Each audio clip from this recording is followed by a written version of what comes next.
애 이렇게 보는 순간 아 나는 이제 평생을 얘를 위해서 살겠구나라는 생각이 머릿속에 확 들면서 인생을 마주하는 바라보는 시야 자체가 달라졌대요.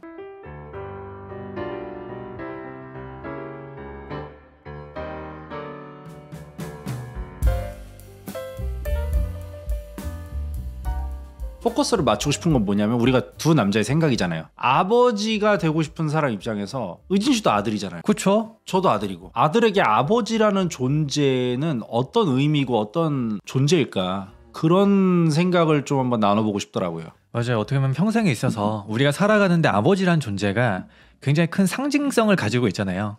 태어날 때부터 특히나 저 같은 경우에는 좀 그런 느낌을 많이 가졌던 것 같아요. 성장 과정 속에서는 어느 정도 제가 한 중학교 고등학생 때까지는 굉장히 큰 사람, 대단하고 어마어마한 사람. 근데 이제 저도 점점 사고가 크고 체격이 커지고 그리고 저희 아버지보다 제가 키가 좀 더 커요. 이제 제가 좀 더 키가 커지고 저도 어른이 되면서 조금씩 아버지가 작아지는 것도 느껴지고 어떻게 보면 저도 이제 머리가 컸다고 이제 대들기도 하고 근데 그러다가 저도 이제 사회생활을 시작하고 점점 이제 나이가 들고 지금 가만 돌이켜보면은 학창 시절부터 지금까지 성장한 건 맞지만 엄청나게 달라졌다는 그런 느낌은 아니잖아요.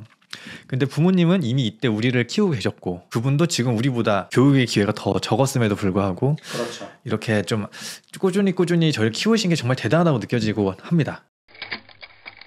우리나라 모든 아들들, 그러니까 뭐 물론 딸들도 많지만 어쨌든 우리가 남자니까 그냥 아들 입장에서 보면 성우정 씨도 자식이 아들이고 아버지라는 존재가 굉장히 처음에는 이제 크고 무섭고 그랬던 것 같아요.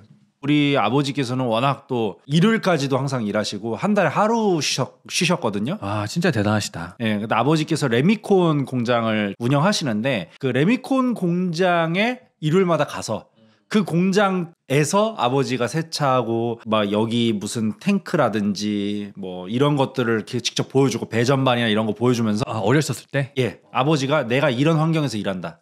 내가 이런 일을 한다. 난 출근하면 이렇게 일과가 시작된다. 이런 거를 다 교육을 시켜주셨어요. 그 유태인의 학습법인데요? 생각해보니까 진짜 그러네요. 그래서 저는 아버지가 어떤 곳에서 뭘 하면서 일하는지를 알아요. 아, 그 일의 가치를 좀 일찍부터 깨우치셨구나. 예, 그 어렸을 때는 그냥 그것도 하나의 놀이고 그랬기 때문에 몰랐지만 지금 와서 보면 아버지가 정말 설계를 많이 하고 의도를 많이 했어요. 그 한 달에 하루 쉬잖아요. 그때 집에서 안 쉬고 데리고 나가요. 텐트 치고. 밖에 나가서 계곡에서 고기 구워 먹고. 저였잖아요. 벌써 인상 개 구겨지면서 부부싸움 일어났을 거예요. 난 개인 시간도 없어? 이러면서 그러면서 얘기했겠죠. 사과해요 나한테. 그랬겠죠? 근데 아버지는 그렇게 하셨던 걸로 봐서는 이 아버지라는 존재는 자식이라는 존재 때문에 초인적인 힘을 낸다. 그런 생각이 들더라고. 이제 가정이 생기면은 책임감을 원인으로 해서 훨씬 더 본인의 일에 더 집중하고 더 잘하려고 하고 더 자신을 좀 헌신하고 희생하려는 그런 좀 본능이 있는 것 같아요. 저 같은 경우에도 아 뭔가 내가 여자친구가 생긴다? 그럼 왠지 일에 더 집중해야 될 것 같고 뭔가 내가 더 좀 잘해야 될 것 같고 이런 마음이 들 때가 있거든요. 아 맞아요. 특히나 지금 결혼을 하셨으니까 그런 책임감이 더 막중하실 것 같아요. 어마어마해요 실제로. 그리고 이게 싫지가 않고 오히려 감사해요. 더 빨리 결혼할 걸. 내가 환경을 만듦으로써 나를 성장시킬 수 있다고 믿어요. 절대로 인간의 의지를 믿을 수 없어요. 인간의 의지를 믿을 수 있다면 사법 시스템이 무슨 의미가 있어요. 다들 저 도둑질 안 할게요. 근데 도둑질 안 해요? 다 해요. 그러니까 모든 인간은 의지를 믿을 수 없기 때문에 의지가 필요 없게끔 시스템을 갖춰놓는 게 중요하고 그 시스템 중 하나가 저는 역할이라고 생각해요. 가장 자발적이면서도 강력한 힘을 내는 게 저는 가족이라고 생각해요. 특히 내가 누군가를 책임져야 될 아버지가 됐다. 그 포지션을 내가 딱 맞는 순간부터 이 사람은 초인적인 힘이 생겨요. 평소에는 혼자 살거나 총각 때는 진짜 맨날 뭐 배달시켜 먹고 애가 딱 태어나는 순간부터 애가 더러운 환경에 있으면 안 돼. 항상 난 아빠로서 위험 있고 멋진 모습 보여야 돼. 그래서 막 관리하고 운동하고 공부하고 애 앞에서 핸드폰 게임도 안 하고 일부러 책 읽고. 그러니까 이게 누가 시켰으면 하겠냐고요 그걸. 그거 안 해가지고 서울대 못 갔잖아요. 근데 애만 태어나면 그렇게 사는 거예요. 그래서 그런 것처럼 저희 아버지께서도 저를 낳으시고 아버지라는 역할을 스스로 수행하시면서 성장하셨고 그런 아버지의 나이를 제가 지나치면서 아까 말씀하셨듯이 굉장히 좀 공감도 많이 되고 아버지 생각하니까 또 울컥하는데 아무튼 그렇습니다.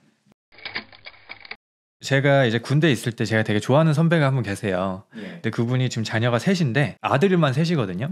아 내가 원래 애 같은 거 아예 관심도 없었는데 첫째 이렇게 나와가지고 애 이렇게 인큐베이팅 거기에 있는 거 보는 순간 아 나는 이제 평생을 얘를 위해서 살겠구나라는 생각이 머릿속에 확 들면서 인생을 마주하는 바라보는 시야 자체가 달라졌대요. 그래서 전에는 뭔가 뭐 부부싸움을 하기도 하고 뭐 그랬는데 그때부터는 내가 더 참게 되고 아이를 위해서 그런 말씀을 해주시더라고요. 그래서 이러한 책임감이나 이제 자식을 위한 그런 삶이라는 게 결코 요즘은 개인주의화 되면서 내가 정말 중요한 세상이지만 그만큼 또 가치가 있는 그런 활동이 아닌가 싶기도 합니다. 나의 확장, 나의 자아의 확장이라는 것은 기본적으로 나와 가까이에 있는 존재들의 영향력도 무시하지 못하는 거니까요.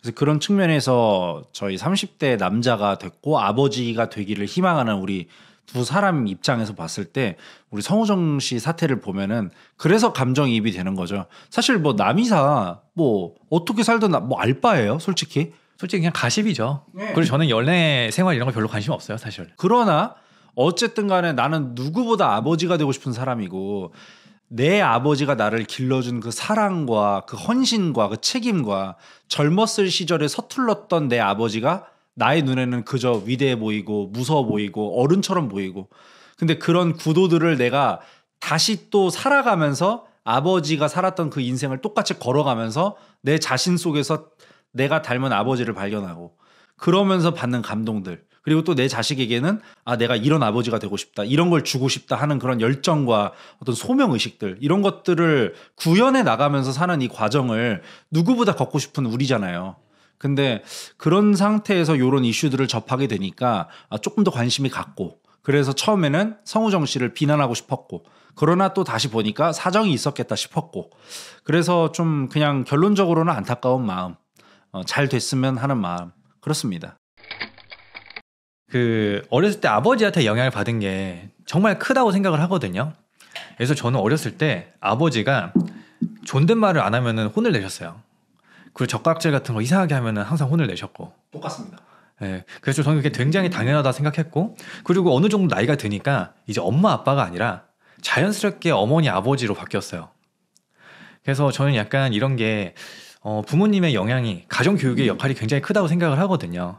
만약에 그때 저를 그렇게 뭐 일단 애초에 뭐 유전자로 50% 받아서 태어난 게 저이기 때문에 영향을 안 받을 수는 당연히 없겠지만은 이제 자라는 과정 속에서 그런 사소한 것들이나 이런 하나하나가 지금의 저를 굉장히 크게 좀 영향을 미치고 있다고 생각을 하거든요.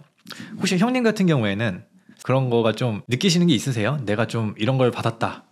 이것만큼은 내가 부모님의 영향이 확실히 있다. 저희 아버지는 굉장히 좀 엄하셨다는 그 느낌을 받아요.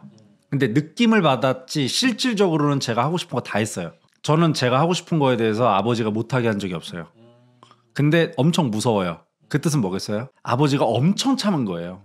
진짜 어금니 꽉 깨물고 참은 거예요. 평생을. 턱에 보톡스를 좀 맞으셔야 될 수... 예, 그러니까 아버지 보톡스 좀 놔드리려고요. 네, 턱 근육이 너무 발달하셨을 것 같습니다. 네. 그러니까 제가 하고 싶은 건 다 하면서 살았기 때문에 지금 제가 가진 장점으로 승화된 건 뭐냐면 내가 뭔가를 해야 된다 하고 싶다라고 느낀 건 전 반드시 행동에 옮기는 성향이 생겼어요. 두남이네요. 두남. 두남. 네. 좀 그런 부분이 감사하죠. 근데 부모님께서도 이런 걸 알아보는 이제 자녀가 있는 거잖아요. 그것만으로 너무 뿌듯하고 좋아하실 것 같아요. 근데 진짜 웃긴 게 결혼을 하니까 제가 결혼하기 전까지 온갖 똥꼬쇼를 하면서 효도를 했어요. 저는 효도인데 부모님은 못 느꼈을 수도 있고 부모님이 효도르로 느끼시고 예, 효도르로 느껴질 수도 있어요. 근데 결혼을 딱 하자마자 갑자기 결혼이 한 1000 되는 거예요. 그동안은 10 정도 하면서 혼자서 뿌듯해하면서 야 나 효자야 이 정도면 나 전화도 자주 해 이랬는데 딱 결혼 한번 하자마자 부모님이 느끼는 그 만족감? 그게 딱 보니까 갑자기 그냥 인생이라는 게 이런 거구나. 효도라는 게 무슨 내가 막 캐비어 대접해야 되고 신라호텔 가고 이런 거 아니고 전혀 아니고 그냥 진짜 결혼해서 뭐 손주 보여드리고 와야 될 때 잘 가고 건강하게 우리 앞가림 잘하면서 살면 그것만으로도 어머니 아버지는 눈 감을 때 그 순간까지도 행복하게 후회 없이 가실 분들인데 내가 너무 이걸 몰랐구나. 근데 이거는 겪지 않으면 몰라요. 이거는 진짜 체감을 해야 돼요. 내 엄마 아빠가 이렇게까지 행복해. 너무 과한 거 아니야? 이거 사실 연기 아니야 거의 그 정도로 좋아하시니까 그래서 나는 진짜 인생이라는 게 이 내가 누군가의 아빠가 되고 출산까지 한다면 더할 나위 없는 인생의 카타르시스를 맛보지 않을까 하는 기대가 있어서 너무 아버지가 되고 싶고 그래서 저는 솔직한 마음으로 성우정한테 부러워요. 돈이 부럽거나 뭐 피지컬이 부럽거나 외모 이런 거보다 아들이 있다는 게 부러워요. 저도 자식 갖고 싶거든요. 제가 아직 결혼을 하지 못했다 보니까 약간 그런 트루먼 쇼 같은 경험은 해보지 못했는데요. 근데 상관없습니다. 우리 성우정발 결혼 안 했는데도 애가 생겼기 때문에 우리 의진 씨도 충분히 지금도 얼마든지 가질 수 있습니다.